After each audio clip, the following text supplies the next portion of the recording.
I'm Daniel Leakes, and welcome to Book 101. Book 101 is all about the books that I read for the last 40 years, and today I have my special guest. He's the author of the book Kill Sequence. Hello, Daniel. How are you? I'm fabulous, Mr. Steve. What's up? What's up? Well, it's Friday afternoon. I'm in a good mood. Thank you for having you on my podcast. No, thanks for inviting me. I'm thrilled about it. Can you please introduce yourself to our listeners?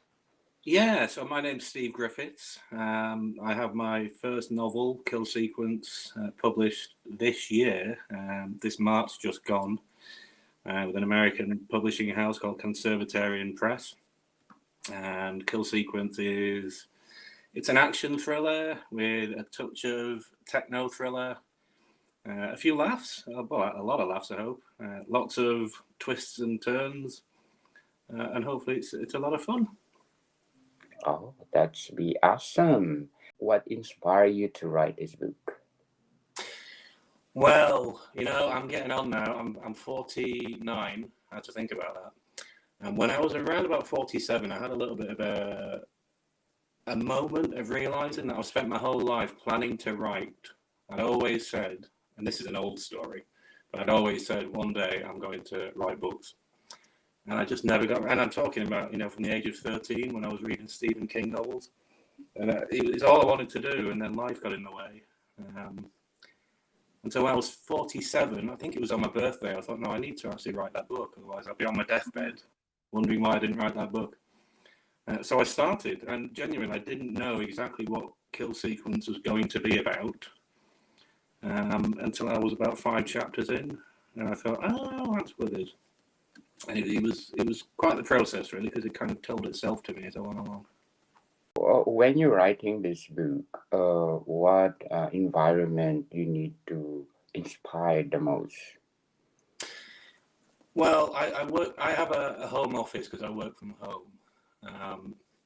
So what I like is a lot of alone time where I kind of ponder and cogitate and dream. I'm one of those people I tend to, when I'm on my own, I tend to just live in a fantasy world anyway. And yeah, I just sort of sit in my office outside of work and look out the window and stare at screens and cogitate. And I tend to be quite, how do I put this? I'm kind of stop-start. So I'll spend a few days where I'll write 1,000 to 1,500 words in a day. And I'll write 4 or 5 days like that, and then I'll come to a complete stall. And I need to spend a week or two cogitating all over again to figure out where this crazy story is going. And then I'm off again for another week or so. Right. Mm. So, but it's always in my office. On my laptop. How many days or months you wrote this book? Well, this one actually, I had the first draft done inside 7 months. And then I did 2 more drafts, or was it 3 more drafts? Then I had the offer for the publishing. But yeah, overall it was 12, 13 months for the finished product. Not bad. And I told myself, this is great, I'll be able to write a book every year. But the book that I've been following it up with, I've been more than a year. I've been trying to do this the next book, and I'm still only 2/3 the way through it. Give us, our listeners, why your book is a little bit sci-fi. Yes. Well, it's as I say, it's a techno thriller, but we're not talking sci-fi as in spaceships and aliens. As much as I love those. Mm-hmm. It's more that the technology in it's artificial intelligence, and it's just that little bit ahead of where we are today in terms of that technology, maybe 10 years ahead. And that's where the sci-fi, I would say, probably comes into it. Is that it's just that slightly future technology. Okay. Can you give us a synopsis of the book, or is it spoiler alert? Well. I can read you the back. I'll read you the back. Okay. After the trauma of his wife Liz's murder, Sean Nash wanted vengeance. He'd never expected to be hunted. A stranger's knock at his door plunges Sean into a strange underworld of digital espionage, false identities, and violent mayhem. His mysterious benefactor, Michael, seems to be equal parts guardian angel and trickster, and Sean has a growing awareness of a connection with something else in his mind. Hunted by hitmen, haunted by memories, and hidden from digital surveillance, Sean must discover what really happened the night his wife died, and then find a way to save the world from the monster she inadvertently created. Sounds good, doesn't it? Sounds amazing, Mr. Steve. I should read it again. I haven't read it since March. Say your book is chosen one of the movie outfits. Is it the same title of the book, or you want they offer the same title of the movie? Do you agree to that? Well, you mean if I got a movie contract? Yes. Well, you know what? It depends how much they're paying. They can call it Daisy for all I care. If they pay me enough, and I can pay my mortgage off, they can do what they want with it. In my dreams, Mm-hmm. I've kind of got a dream cast. I think my editor actually thinks that Ewan McGregor should play Sean. Yeah. I think he's a bit old, but I can see the appeal. And for Michael, Piers Brosnan nowadays would be quite good. As he grey haired as he is now. That'd be great. Well, they should do that. But they can call it what they want. They can do what they want with it, to be honest, Daniel. Just pay me, Yeah. Do you think your book will be like a James Bond movie? Do you know that there is a touch of the James Bonds about the book? James Bond fans might quite enjoy it, but I think it would fall into that kind of crazy action category, or a Mission Impossible, say, or a Matrix type thing. Yes. If you want to modify the title of the book, do you have a second option?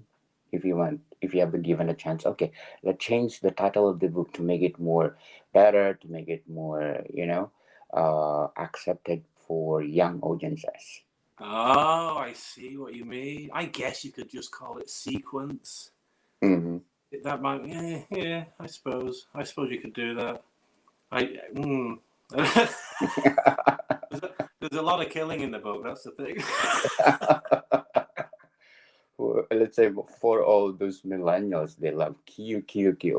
Well, yeah, I have a son. He's 15, and as you say, he was playing video games, and even Marvel movies. They're so much more violent for a 12 or a PG certificate than they were when I was a kid. I mean, I remember when I was a kid, Jaws. The movie Jaws, amazing movie. I'm sure at least a 15. It scared the life out of me. But if you look at something like the Avengers now, or a lot of the Marvel movies, it's crazy violent, and they're still only a PG or a 12. And I don't think it's such a bad thing necessarily. I think kids kind of do understand nowadays that it's all CGI and that it's not real. Well, I hope. Yes. So yeah, that's true. My son read it. He didn't have nightmares. No nightmares so far. He's got a few questions about his father's mind, but he didn't have nightmares. Okay, that's really awesome. So what else you can say about your book? Well, there's a lot in it. I think largely because when I started it, I only had a very vague idea of who the characters were and what they were up to. So it was all quite mysterious to start off anyway in the first draft. And as it all came together, I didn't want to lose that element of mystery, especially from the first half of the book, or at least the first quarter. So I think it's atmospheric because it's kind of mysterious. As one of my favorite authors on Twitter said, it's what did he said? He said it's a mind bender, head scratcher, page turner. And he said to me, it's just plain weird, and I like weird. That sounds about right. That was Anthony Neil Smith, who's an amazing author. Who are your idol or your best author that you are idolizing? I really am a thriller reader and a horror reader. So at the top of the list, it's always going to be Stephen King. I love Lee Child as well. I like Michael Connelly stuff. Dean Koontz. It's and it goes from the sort of top end commercial stuff to even what literary authors would call bad. I don't want to name these bad writers, but there's a lot of Big Five writers that you think, wow, how does that guy have a Big Five contract? And I enjoy them, proper trash novels, but I won't name them. Those authors inspire you or it really affect you to your writing? Yeah, they do. That's an interesting question, actually, because what I tend to do when I'm writing, they both have opposite kinds of effects. So, for example, if I'm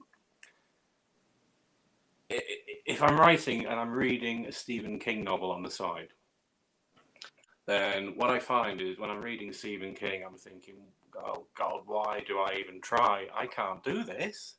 No one can be this good. I can't be this good. Why do I bother? But obviously, you've got to keep reading and you've got to aspire to be as good.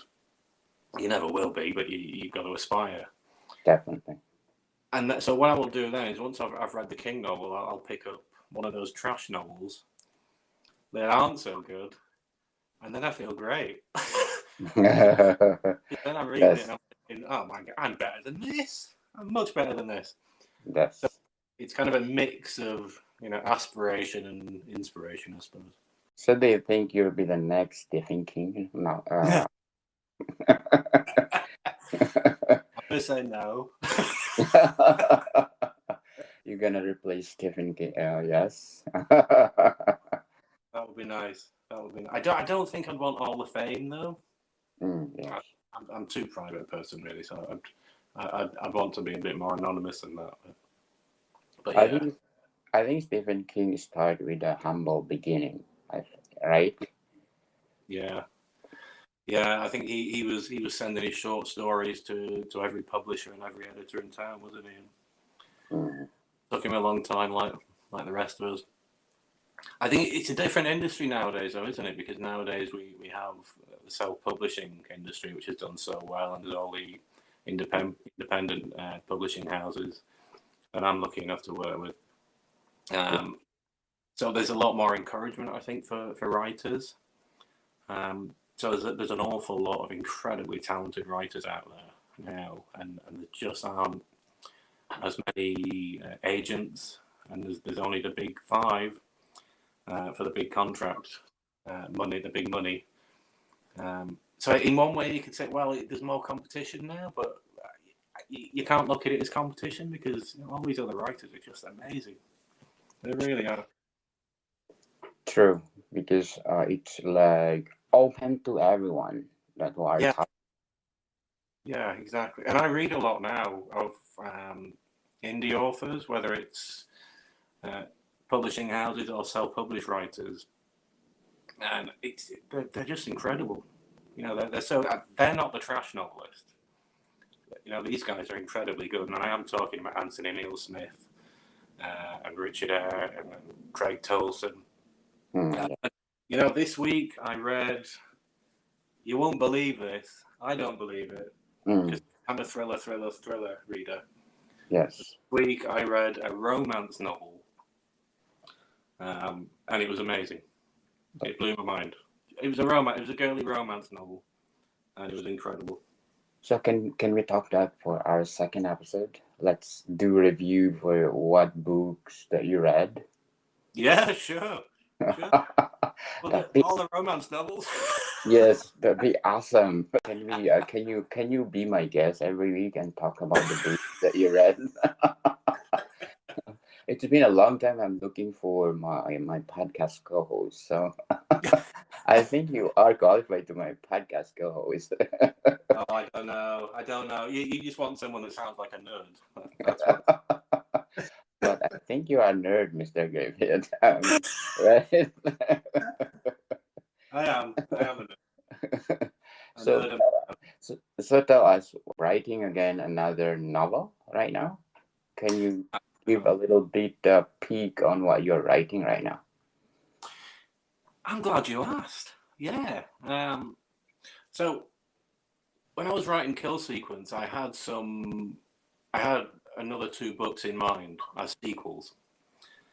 But when I was shopping it around, I wanted to carry on writing, and trying to find an agent or a publisher for your book, it takes months and months if you're lucky. So you got to keep writing. And I thought, well, do I want to start the sequel if I can't sell the first one? Does that make sense? And I really want to keep writing, so I thought, I know, I'll write a straightforward detective mystery. And I came up with this concept of Colton, who is a disgraced FBI agent who is in the UK in the Lake District and kind of stumbles across a murder mystery. And this is one that's taken me now more than a year to get this far, and I'm still in the first draft. I know now how it's going to end, but it's been, I love the character. I can't wait to finish it, and I'll write another one of these. I'd like Colton to be an ongoing character. He's a lot of fun. Yeah. Hope for the best, Mr. Steve. I hope if you finish the book, you will come again and promote your book through my podcast. Yes. So do you think that Kill Sequence, there's a sequel and prequel of your book? There's not yet. I think they're in my head for sure. Although one of the big ideas I had for the sequel, I've just discovered there's a movie has just come out, and it's based on the same exact idea. Now I'm thinking, damn, that's a third of the sequel gone. So I might need to rethink the sequel. But we'll see. The ideas are there in the head, and if there's demand, people seem to like it. So there might well be a sequel, and we'll see. At the moment, it's a funny thing because at the moment my head is so in Colton's world. It's kind of all I can think of. In fact, before this podcast, I was thinking to myself, how do I describe Kill Sequence? Because it's that long since I've read it and written it. It's bizarre how distant you can get from your own work. Yes. So in one word, how you describe your book, Kill Sequence? Entertainment. Yay! You got it. That'd be awesome, yes. Well, hopefully entertainment, but you only gave me one word. 5 adjectives that you can describe about your book. 5 objectives? Yes. For the character? Yes. My goodness. Well, revenge. Solution. Okay. I don't want to say kill, but it's kind of kill. Survive. Okay. Travel. There's a lot of travel in it. Okay. So where do people buy your book? At the moment, it's Amazon only, but I'm assured that will change and it will end up in the likes of Barnes and Noble. At the moment, it seems to be Amazon only, which I'm not complaining about because it's Amazon. Everyone. Yes. It's good quality. Yes, a great blessing, and because Amazon is worldwide. Yeah, exactly right. So I have readers in Australia and obviously the US and Yes. UK, and I'm so grateful for readers. They're amazing. I had feedback on Twitter recently from someone that found the book in a hotel bar in Greece. Yes. And just out of the blue, he tweeted that he'd read the book and loved it, and it made my week. It made my month. Of course. Because I planted the book, by the way, the week before, so I knew why it was there. It's inspired you, like, come on, I will do my sequel. Yeah. It makes such a difference when someone reads it and enjoys it. It's Yeah. incredible. Yes. And when Okay. it's other authors as well, I have such kind words from other authors. It blows my mind. Yes, I will grab a copy of your book this week and start to read it. I will start to read this one. If you don't like it, don't say anything. No, Keep it to. I will like it. I will like it. Thank you for your time. Thank you. Shout out to the people listening in Jamaica and Ghana. My podcast is #1 there. Thank you so much. Wow. Thank you. Yes. Thank you so much. See you soon, people. Bye-bye.